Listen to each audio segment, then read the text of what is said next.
School choice charter schools. Charter schools are publicly funded schools that are self-governing and autonomous. These schools must write their own charter and rules and submit to a committee to become a school. They must be open to all and cannot charge tuition like private schools. Even though charter schools are publicly funded, they do not have to meet the same requirements and regulations as public schools. Charter schools are normally affiliated with nonprofit organizations. However, they can also partner with for-profit organizations to offer more services to its students. Supporters of charter schools believe that they are a great way of quality education at a lower cost.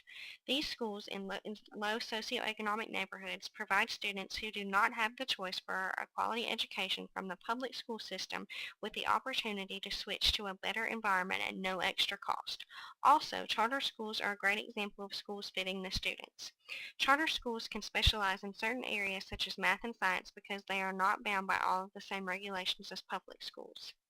The opponents of charter schools are skeptical that they will financially hurt the public schools. The money follows the students, so if many students leave public schools to attend charters, then there is a scare that the public schools will be shorthanded. Also, to teach in a charter school, teachers do not have to be certified, and for opponents, this is a major red flag. In an article from CNN, one writer writes that charter schools allow parents and families a choice in where their child attends school.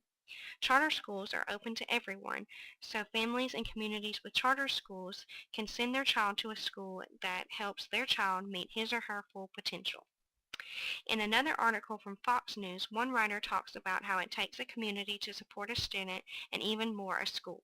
If a charter school opened in an area where no one saw the benefit, it would have no choice but to fail. Also, the flexibility that is awarded to students in these schools is priceless. Some students need more one-on-one time while others may only need smaller classes. These types of learning environments are available in charter schools. Charter schools do not only have the goal of improving the educational environment of students, but also allowing them to grow in many other ways. Because charters are free from the regulations that other public schools face, they have more time during the day to focus on other areas such as student behavior. This allows them to really address the issues and teach the difference between acceptable and unacceptable behavior rather than just treating the expressed behavior.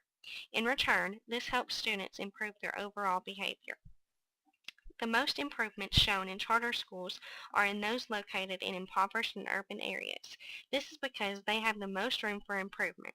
By simply taking the time to truly help the students and give them the tools needed to be successful, you address a range full of other problems. Charter schools help prepare students to become successful leaders and/or dependable workers. Not everyone is meant to lead or go to college. For the students that might have fallen out in public schools because the material was not made for them, charter schools pick them up. Charter schools are made to fit the student. They are the gateway to many opportunities that may have never presented themselves otherwise. The Expanding Opportunities Through Charter Schools Act was put in place to offer more funding to new schools as well as those were high functioning. This act allowed for more flexible use of funding. Through this funding, more opportunities to learn and grow were open to students. The schools have more funding, then they offer more classes, resources, and cater to a greater variety of interests. Charter schools having the ability to cater to different students' needs and interests allows them to be a great place for multiple diverse educational preferences to come together to learn and grow. If I could make any suggestions to policymakers regarding charter schools, I would say to expand them. The numbers are growing and new schools are opening all the time, but it is rare, but the rate is still too slow. With a waiting list thousands of students long, we need more schools to be able to accommodate them. Also, I feel that the need to be more ways of evaluating the success of charter schools.